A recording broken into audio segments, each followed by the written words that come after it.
You're listening to DraftKings Network.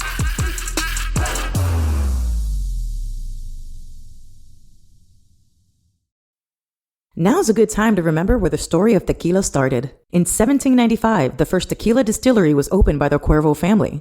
And 229 years later, Cuervo is still going strong. Family owned from the start, same family, same land. Now's a good time to enjoy Cuervo, the tequila that invented tequila. Go to Cuervo.com to shop tequila or visit a store near you. Cuervo, now's a good time. Trademarks owned by Becle, SAB the CV. Copyright 2024. Proximo. Jersey City, New Jersey. Please drink responsibly.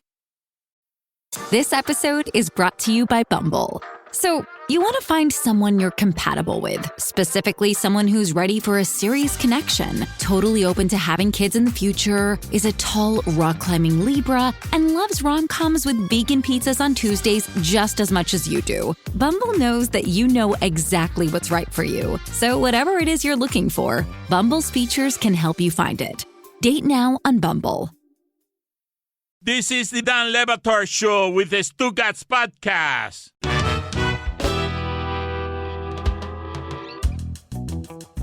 Today's episode is sponsored by DraftKings. Stay tuned because you'll hear more about DraftKings and all it has to offer throughout the show. DraftKings, the crown is yours.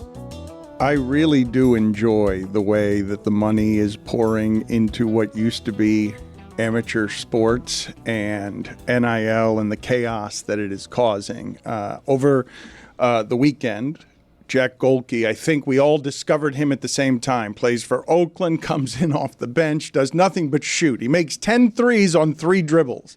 And in the sport, in WNBA, NBA, college basketball, in the last 25 years, according to OptaStats, there are only 2 times that someone has come off the bench and shot 20-plus threes and no twos in a game. Both times it's Jack Gohlke.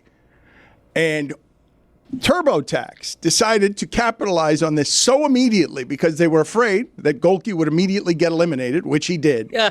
That they did they just did an NIL deal with him. Gohlke spent the weekend just signing NIL deals. But this right here is absurdly funny. He can't even be bothered to have the time to get to the gym. He's clearly in a hotel ballroom. I'm going to guess Radisson Inn carpet. 1980s was the last time it was changed.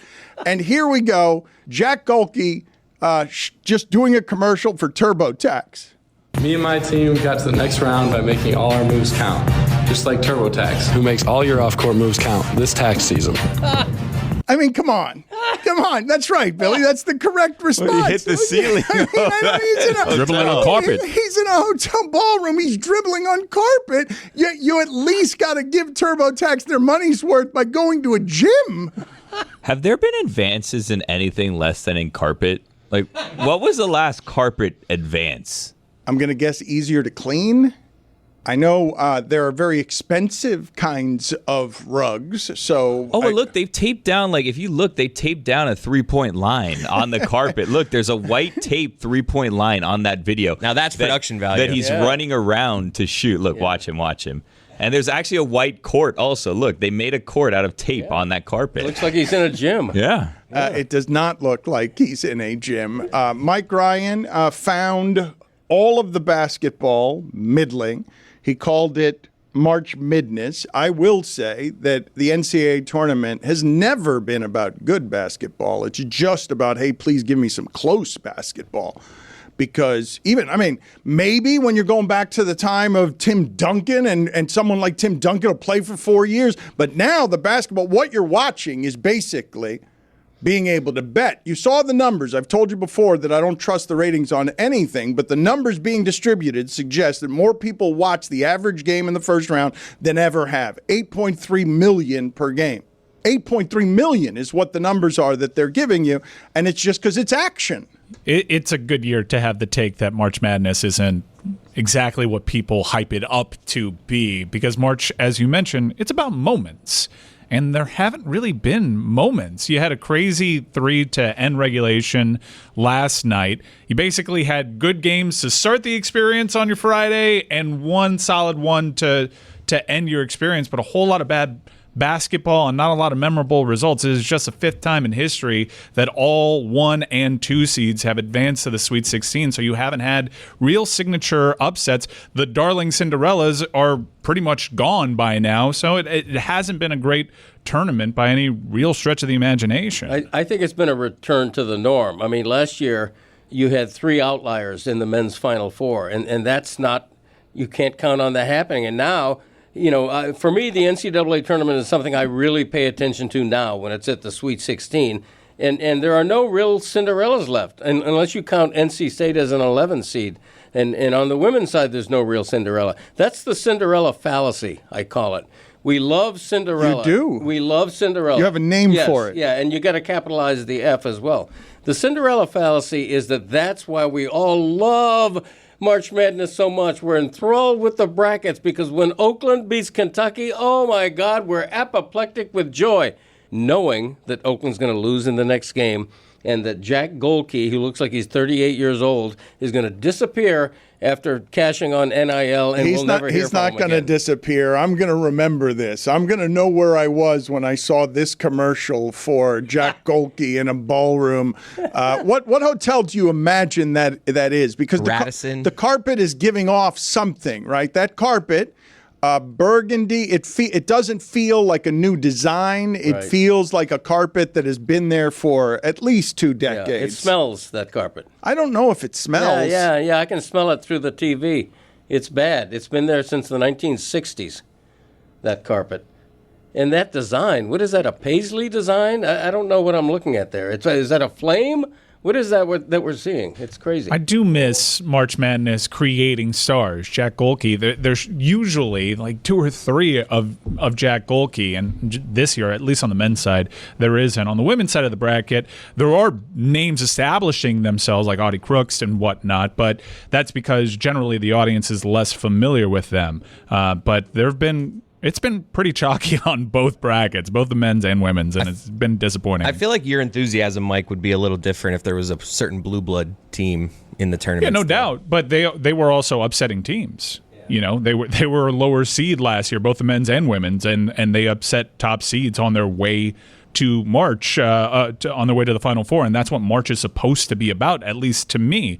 Otherwise, you just get a bunch of boring games, and even if you follow the sport, which I follow the sport a little bit more now because, as you mentioned, I'm a blue blood, it bucks against the trends that you'd been hearing all year. For example, the last 3 years, we've been hearing how the ACC, noted famous basketball conference, is actually overrated and doesn't stack up with the better conferences, the Big Ten in particular. Right now, presently, in the Sweet 16, there are more ACC schools than the Big Ten has had in the Sweet 16 in the last 3 years combined. The ACC continually bucks against this narrative nationally that they're an overrated conference, and they always have Final Four representation. Taylor says you're walking dangerously close to the line that gets your blue blood card revoked. I have in front of me a news story that if it had been played in the tournament, people would care. Unfortunately, it involves the Tasmania Jack Jumpers. But the way that one of their games ended over the weekend, Dellavedova turned the ball over in Australia at the end, and then Jack McVeigh came down the court and shot just over half court, made a three-pointer to win the game. If that had happened in the NCAA tournament, that ending, it's one of those things that we would remember forever. Like one of those games that you remember where it is that you were because you can't believe that you saw something. And we all look like Stan Van Gundy during that game last year when he's on the sidelines and he's disoriented.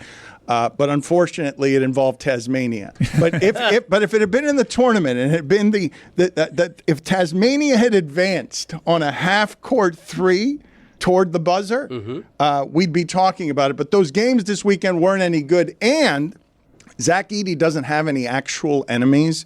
So Purdue has made one of me for calling him a plague. Purdue fans are very mad at me because their offense was very good, at least in part because he gets a lot of free throws because no one can get him out of the key. And there is a place, by the way, that you can accuse me of hypocrisy because my friends were arguing with me this week, and they're like, why don't you like him? If someone is bigger and faster than other people, you have no problems with them. But just because someone is bigger than everyone else, you have a problem with them? And I'm like, yeah. That's the reason. I don't like that what he's doing in basketball is something that feels like no one can move him out of the key. He's too physically strong. Right. He didn't cheat though to get like that. Correct, but I just don't like watching it. But it feels like cheating sometimes. But no, he didn't cheat. And yeah, their head coach actually said something that I thought was a general criticism that you were lumped into, that if you think that he's good just because he's big, you don't know ball. Oh, but I don't think that. I know he's good.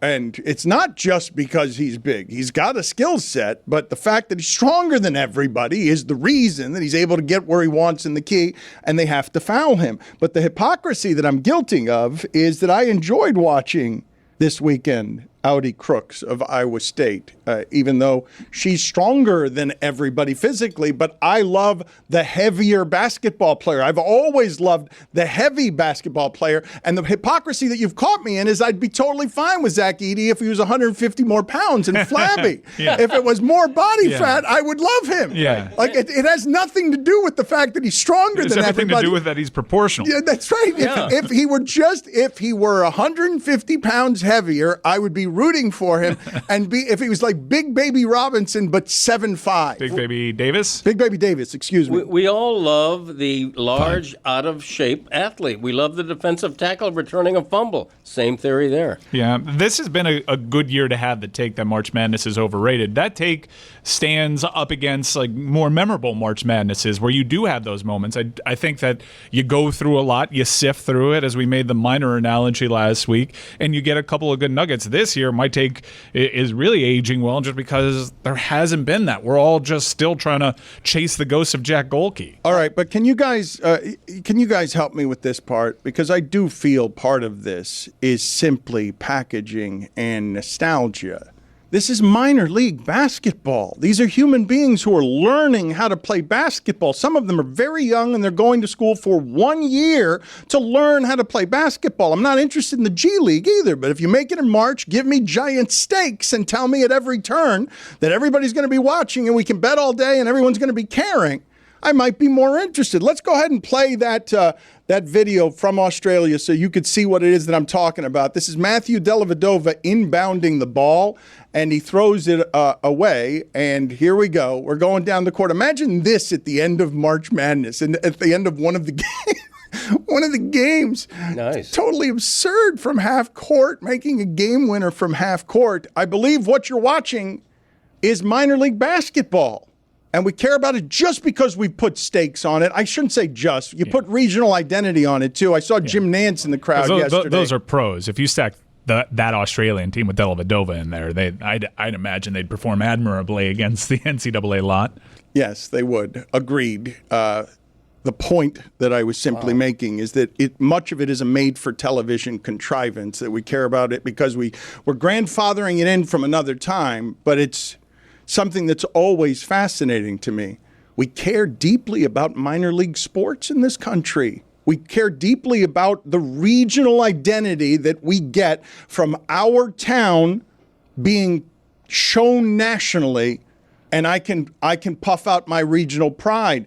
I was disoriented by seeing Jim Nantz enjoy Houston basketball. Yeah. In the crowd, Jim Nantz I always think of as either neutral or whispering. Jim Nantz, even on football, doesn't convey excitement. His voice is always steady. To see him emotional watching Houston basketball, scared because he knows not to trust Houston basketball. Yeah, what does he look like excited? I picture him just giving a nice little golf clap at even the most outrageously exciting play. That's not what was happening. He was careening all over the place, doing interviews. He couldn't stop talking about his beloved Houston Cougars. You know, when legendary coaches step down, they have the decency to stay away from the program for a little bit for the replacement coach because you don't want that discomfort around. Then you wait a little bit, or you can be like Roy Williams, which is all, look at me, I'm at every game. But I'm sure Ian Eagle can't possibly appreciate Jim Nantz breathing over his neck. Not at all. You know, let us miss you, Jim. Exactly. Wow, that is not the take I had a lot of people having yesterday. No, that's a surprising one. It's sort of like Mike Ryan stepping down as executive producer and still looking right over Christopher's shoulder. You know, not that Not that that's appropriate for me to say. You're closer than Jim Nantz was to Iron Eagle. You're right on time. Like he can smell and feel your breath on his neck. That's how close you are to where Chris Cote is. Greg, I do believe you got my ass. I do believe you got my ass. Good point by you, though. No, it's Very great. valid. I'm going to go get water. Walk that one off. Howdy, folks. It's Mike Ryan. It's springtime. And while every time is a good time for Miller Lite, springtime is among the best. I was sitting out in my backyard watching some flowers bloom and some beautiful birds swimming from royal fishtail palm to royal fishtail palm. And I had a Miller Lite in my hand, and I said, yeah, this is the good life. Over the years, a lot has changed. One thing that hasn't, the great taste of Miller Lite. It was the original light beer, and to this day, it is still the very best one. Miller Lite has more of the taste that you want and less of the stuff that you don't. Oh, Miller Lite, you are always there for me.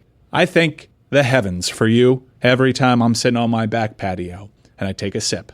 It tastes like Miller time. To get Miller Lite delivered right to your door, visit MillerLite.com/Dan, or you can find it pretty much anywhere that sells beer. Celebrate responsibly. Miller Brewing Company, Milwaukee, Wisconsin. 96 calories per 12 ounces. Dan Le Batard. I'm gonna get some Gohlke ASMR. Stugotz. Oh, me. This is the Dan Le Batard Show with the Stugotz.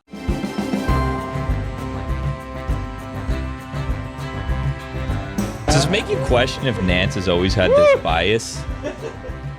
Maybe he wasn't so impartial. I feel like maybe now we go through, the tapes and we see what was going on in those Houston games with Nantz. You know what I mean? I spent a few seconds disoriented at the vision once I saw him cheering because it was legitimately confusing to me to see. I expected, it's not just confusing to me because of what he is on broadcasts for many, many years, even exciting broadcasts, dramatic ends to the Masters. I think of him as somewhat stoic, not repressed. But seeing him in that context was something that took me a second to adjust to because I think of Jim Nantz as somebody who's wearing dock shoes, golf clothes, and emotions are not something that spill from him. That he is a person who can be trusted to simply... No? What are you shaking your head about, I feel Billy? like Jimmy can let it loose. You know what I mean? Well, I'm obviously wrong. For sure. Not dock shoes. What? Put it on the poll, please, at Le Batard Show. Has Jim Nantz skinny dipped for sure? And can Jim Nantz really let it loose at Le Batard Show? Raftery definitely has. Oh, for sure. Plenty of onions, yeah. Vern Lundquist loves a nude hot tub. Oh, I bet. For sure. I think he likes a sauna. Turkish bath. Yeah. Without the towel. Like him and the boys go to the lodge. You know what I mean? You know Just what? let loose, take off the towel. Can I see your wiener? Who cares? Vern is 100% a Turkish bathhouse guy. No. lodge. This is no. He's a moose. We for disagree sure, on right? this? I'm vehement disagreement, and I put Vern in the hot tub for a reason. It's because he's not laying nude on his stomach and letting someone hit him in the back with leaves, with palm fronds. He is not letting anybody do that. No. Yeah, I see the opposite side of the coin. I think he is that guy. No. The back's not a great angle for Vern. I think Nantz would be more likely to be a Turkish bath guy. Wow. Well, I have think Nantz it's never taking off his suit. Who at CBS? He's in the sauna. You know what? Put it on the poll at Le Batard Show. Is Jim Nantz in the sauna in a suit? It's almost like a tougher game is who at CBS isn't a Turkish bathhouse guy. Right. I'm going through the broadcasters right now, and I'm trying to think, what is Iron Eagle like? He is a Turkish bathhouse guy. I don't think I can find one that isn't. Kevin Holland. Oh, Turkish bathhouse guy. Put it on the poll at Le Batard Show. Gus Johnson, have you ever been in a Turkish bathhouse at Le Batard Show? Yes or no? Was that to Gus Johnson or that's to the public? I'm asking. The way you phrased that was Gus Johnson. Have He's you a ever Fox been to guy. a Turkish bathhouse? Yeah, they let loose differently over there. Do they? Yeah. But at CBS, they've had long-standing grandfathered memberships back when, CBS first started. One specific bathhouse. Really? It kind of feels a little cultish. Wow. The Turkish bathhouse, you got to be careful. It does have like a secret society aspect. You got to be careful with them because you got to make sure they're clean and well taken care of. Otherwise, because you're just very moist. Yes, very mildewy. Yeah. You got to be careful with all that stuff. Yeah. Bill Cowher definitely got a towel on, but not for long. You know what I'm saying? Turkish bathhouse guy. There's one in the beach. Russian and Turkish baths. I don't doubt it. Sparoditis. I've been to that one. Have you? And it's why I say what it is that I just said. You got to be careful with How that. is it? Some experience, huh? Oh, Brad Nessler. All people of influence. Brad Nessler. All people of influence, Billy, they have a membership to one of these bathhouse places. Yeah, for sure. How does it work, Dan, when you go? Or do you go discreetly? You have like a plug there? I only went once. And again, the reason that I have the experience to tell you that you have to be careful is because when Greg Cote mentioned scents, you're talking about things that for many years have been in damp areas near the beach, and you have to take care of those things vigorously or they will start to smell and they will be dirty, and you don't want to be walking around on a tile floor that isn't exactly as clean. This is where the Illuminati gave you highly questionable, yes? Did you get sprayed with a fire hose? I'm looking at pictures of their services and there's just a dude spraying someone with a fire hose. I got the palm fronds on the back. And I did not like it. Were they slapping you? Yes. No, snap. No, they snap you. Wow. They hit you. Yeah. I think it's meant to get blood flow going and lactic acid going, and it's meant to. Did it work? It's not supposed to be. This is where you secured the Beto O'Rourke South Beach session, yes? Yeah. Me and him just wearing. This is where they told you you're going to interview Beto. Who do you think was hitting him with a palm fronds? It was Kevin Hart, actually. That was Kevin Hart. Gotcha. Was the interview that I secured with the Illuminati at the Turkish Bathhouse. You mentioned Fox, and it made me immediately think of Kim Mulkey. Can we play the sound, please, of Kim Mulkey? And I just cannot wait for whatever it is this Washington Post report is, because among other things, she's complaining that the reporter who's been trying to reach her for 2 years to do this didn't give her enough time to respond. Like 2 years has been trying to get an interview with Mulkey. And Mulkey, Brittany Griner said, among other things, that Mulkey, tried to get her to repress her sexuality publicly. And Kim Mulkey seems pretty terrible.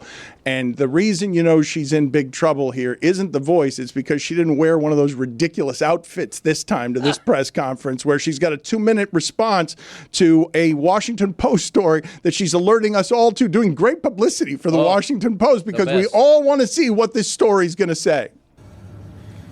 This reporter has been working on a story about me for 2 years.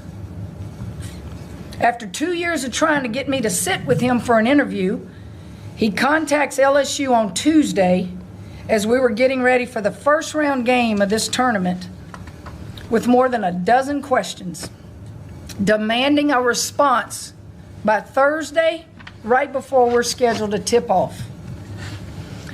Are you kidding me? This was a ridiculous deadline that LSU and I could not possibly meet, and the reporter knew it. It was just an attempt to prevent me from commenting and an attempt to distract us from this tournament. It ain't gonna work, buddy. Unfortunately, this is part of a pattern that goes back years. I told this reporter 2 years ago that I didn't appreciate the hit job he wrote on Brian Kelly, and that's why I wasn't going to do an interview with him. After that, the reporter called 2 former college coaches of mine and left multiple messages that he was with me in Baton Rouge to get them to call him back, trying to trick these coaches into believing that I was working with the Washington Post on a story. But you see, reporters who give a megaphone to a one-sided, embellished version of things aren't trying to tell the truth. They're trying to sell newspapers and feed the click machine. This is exactly why people don't trust journalists and the media anymore. It's these kinds of sleazy tactics and hatchet jobs that people are just tired of. I'm fed up.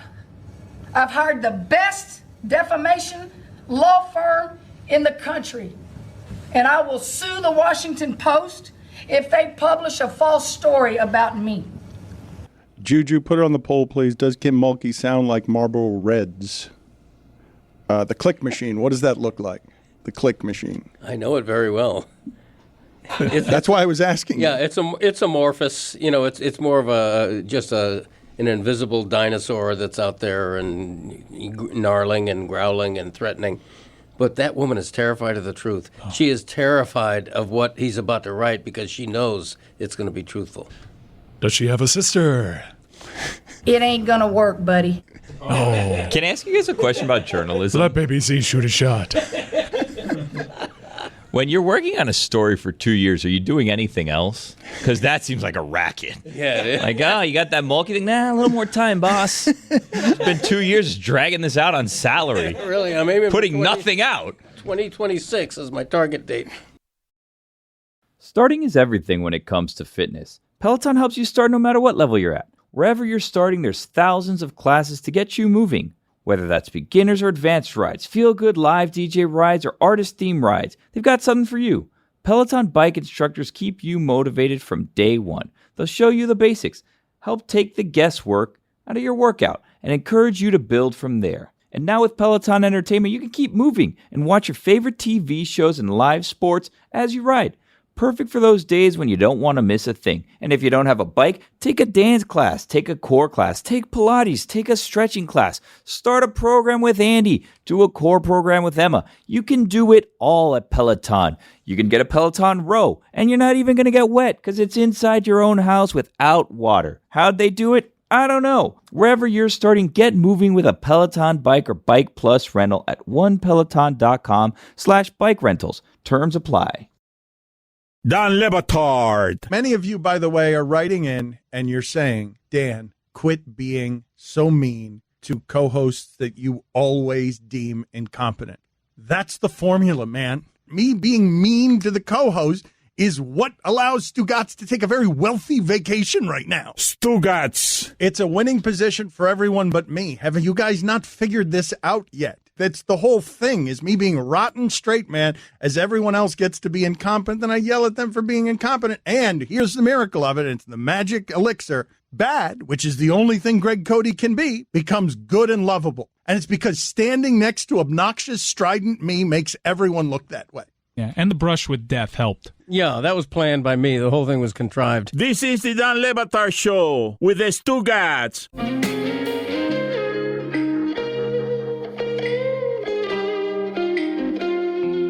Chris Cote, give me the stat of the day music, please. Start of the day, start of the day. It is the start of the day. Start of the day, start of the day. It is the start of the day. Start of the day, start of the day. It is the start of the day. Start of the day, start of the day. It is the start of the day.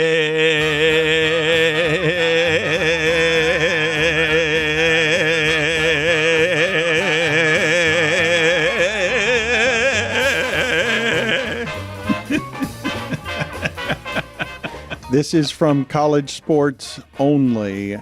North Carolina's starting five. The average age is 22 years and 2 months. The Oklahoma City Thunder, that can very much win the championship this year, their starting five, the average age is 22 years and 6 months. That's crazy. And if you've seen those guys interviewed when Holmgren and Shai Gilgeous-Alexander get together after games, they're children. Like, they behave like children in the interviews. And one of the things that's happening in the NBA that's so interesting is Minnesota goes to the LA Clippers, win by 18, and the young guys on the bench are like making fun of the old guys, saying, look at their old asses, they're old. And I know that many people in Miami are very frustrated by the Miami Heat being only 39 and 32. But these things are hard to keep up there. They have the same record as the Lakers. They have a better record than the Warriors. Now, I know the Lakers and the Warriors are considered disappointments, but it's hard to stay on top. But Oklahoma City, if Holmgren, that body type scares me because I always think it's going to get hurt. But if they stay healthy, that team's only going to keep getting better because that's not a team that has yet reached its athletic prime. Where have we heard that before? Oh, yeah, Oklahoma City. Yeah, that's correct. But they've got a chance with these young players this year. Like, people are going to discover that Shai Gilgeous-Alexander, all the metrics suggest that he's not Jokic quite, but he's like the second best player in the league. I love the young, fast team. And I love it because if you're good right now, imagine how you're going to be in 5 years. You know, that's why where the Heat are at right now, led by an aging, still pretty great, but an aging Jimmy Butler. I don't know, where are they in 5 years, you know? Well, you saw over the weekend the New Orleans Pelicans were making fun of Jimmy Butler because he said when they fought last time, he said, we're the better team and we're going to beat them up in Miami. We're going to beat them in Miami. And then they lose at home by 20. And his words don't mean anything. He's always going to say, we're the best. And the Pelicans, they've got a very good social media account. They went after Stephen A. Smith in a way that was funny, and they just put up, we're the better team. You can't hold Jimmy Butler accountable. And no one really does. That's why he gets away with saying these things. It's like chasing down DJ Khaled and asking him, wait a second, I would like to push back a little bit on the notion that we'd the best.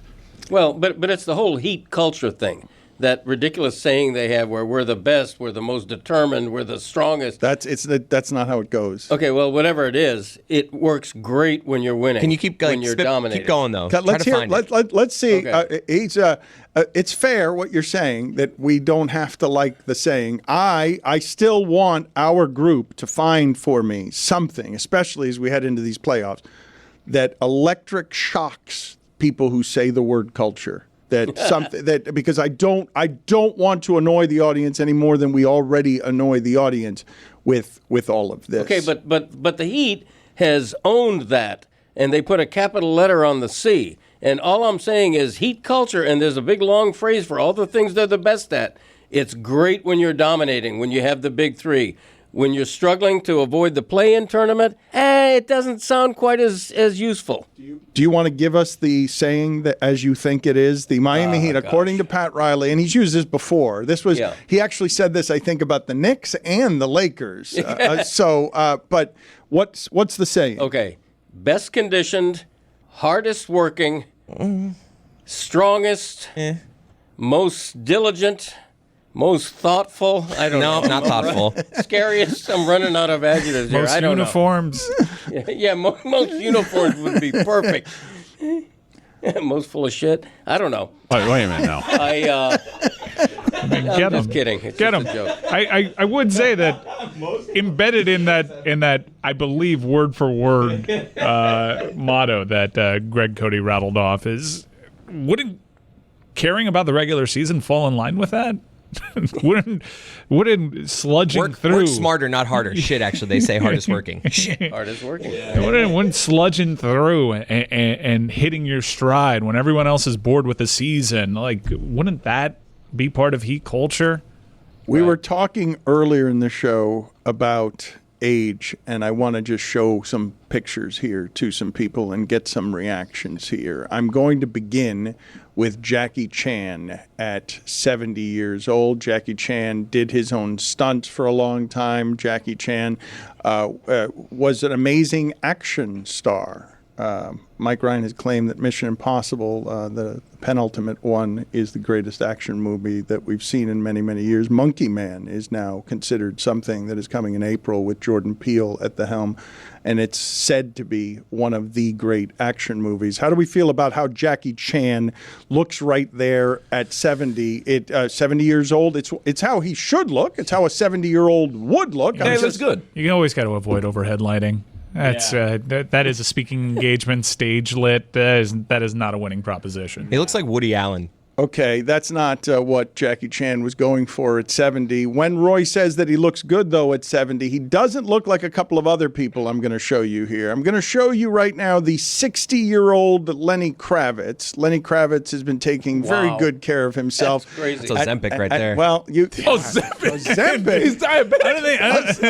Ozempic? You think Ozempic gives you a six-pack? How is that man 60? For crying out loud. Well, I'm about to show you one. If he's diabetic, then possibly. What does he do now? I mean, he still makes music. He still makes music, and he models, and performs. he's got a bunch Hollywood of star endorsement now, right? deals. He's also and very clearly crunches. He's also very smart about fashion and design. Like his taste is very strong. Wow. But let me show you Ernie Hudson from the original Ghostbusters at 78 years old, because this one floored me. What? I cannot believe that he looks younger than Paul Rudd, standing next to Paul Rudd, and in fact, the entire cast of Frozen. I mean, it's not really fair because, as you know, black don't crack. Well, but he's 78. It's supposed to crack at 78. It's supposed to crack at 78. He looks just the foundation is still strong. He looks body. just as good. Man. Put it on the poll, please, Juju, at Lebitard Show. Arms. Does black start to crack after 75? But Ernie Hudson, it's a bit staggering. He looks great. That's to be 80. Yeah. He's 2 years younger than my father. I will say, I think he has hair coloring. Said the guy who has hair coloring as he speaks. He's salt and pepper, though. He's 10 years older than my dad. Okay. I could take him in a 60-yard race. No, you couldn't. I mean, he looks better now than he did in Oz. He did. Greg has told me that he has begun training for his 6-minute mile. Yeah. I'm starting incrementally. I don't want to get carried away. I just, a couple of days, not yesterday, I took the day off, but the day before yesterday, I ran 60 feet in less than 10 seconds. So I was pretty proud of that. Every journey starts with one step, we're Greg. working our way up. He should be proud. Yeah. Your average per 60 feet might get you there. Yeah, I think so. So I haven't done the math. 20 yards. You ran 20 yards. Yeah. But in how long?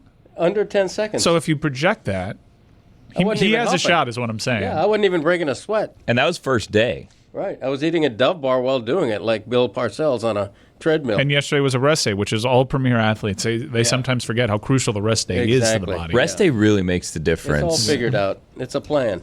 Greg Cote just made a really great reference that he and I have been making for many years, but he kind of got the order of some of the words wrong, so some people might not have understood what he was saying, which is that when Bill Parcells was the champion leader of the Dolphins, somebody did catch him walking on a treadmill eating a Dove bar.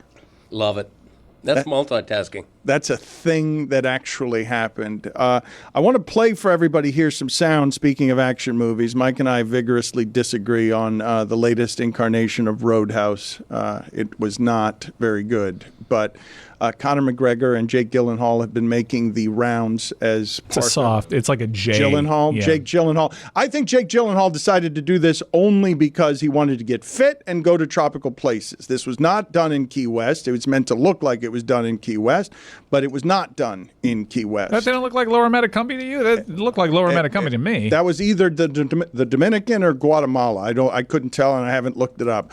But Jake Gyllenhaal got incredibly How'd you piece together Guatemala? Yeah. How'd you piece this together? Did you hear that? It just looked like those places have topography. This was the Keys, dude. This was the Middle Keys. That was Lower Metacombie. No, some of it was in the Keys. I do not believe that entire movie was in Key West. There's no way. Are you a Guatemalan cartographer? Like, how do you know? No, it's just that it wasn't the Keys, and it looked to me like some places that I've seen before. That's all. It looked a little bit familiar, but I'm guessing. I haven't looked it up, so I may have it wrong. Like I got it wrong that there were saltwater crocodiles in the Keys. I did not know about that, and I asked Ron McGill about it, and he says they'd never attack anybody, though. But regardless, if I'm looking for suspension of disbelief in the movies, that's not the one that I'm going to look at. Because I'll give you this, the last 30 minutes were entertaining. If you enjoy seeing people's faces knocked off of tables and boats flying into the sky. The movie was profoundly stupid, but we have some audio of Conor McGregor, and a lot of people are accusing him of drug use Conor McGregor's life. I'm not talking about steroid use. Dan was right. Holy bleep. Dan was right. A large chunk of the film was filmed in the Dominican Republic. Actually, nope, that was 1984. Sorry. Yeah. Oh, so still Googling. Okay, you're going to keep looking it up for me. In the meantime, they are trying to get, the computer has crashed here, so we'll get to the sound in a second from over the weekend. But I did wonder what Gyllenhaal was thinking as he sat next to a McGregor who looked like he was in a stupor. Over laughing is the way I saw it. He's just basically like uncomfortable. You can tell he feels weird. We're showing the B-roll of it here, but we can't do the audio yet. It's uncomfortable for everyone. Yeah, odd couple. In speed reading here, it looks like the 2024 remake was also filmed primarily in the Dominican Republic. So there you go. You guys love to make fun of me. Well, no, you said Guatemala. Okay, but okay. Sorry. You said different countries. You said I was wrong. Howdy, folks. It's Mike Ryan. It's springtime. And while every time is a good time for Miller Lite, springtime is among the best. I was sitting out in my backyard watching some flowers bloom and some beautiful birds swimming from royal fishtail palm to royal fishtail palm. And I had a Miller Lite in my hand and I said, yeah, this is the good life. Over the years, a lot has changed. One thing that hasn't, the great taste of Miller Lite. It was the original light beer, and to this day, it is still the very best one. Miller Lite has more of the taste that you want and less of the stuff that you don't. Oh, Miller Lite, you are always there for me. I thank the heavens for you every time I'm sitting on my back patio and I take a sip. It tastes like Miller time. To get Miller Lite delivered right to your door, visit MillerLite.com/Dan, or you can find it pretty much anywhere that sells beer. Celebrate responsibly. Miller Brewing Company, Milwaukee, Wisconsin. 96 calories per 12 ounces. For the ones who work hard to ensure their crew can always go the extra mile, and the ones who get in early so everyone can go home on time, there's Grainger, offering professional-grade supplies backed by product experts so you can quickly and easily find what you need. Plus, you can count on access to a committed team ready to go the extra mile for you. Call, click Grainger.com, or just stop by. Grainger, for the ones who get it done.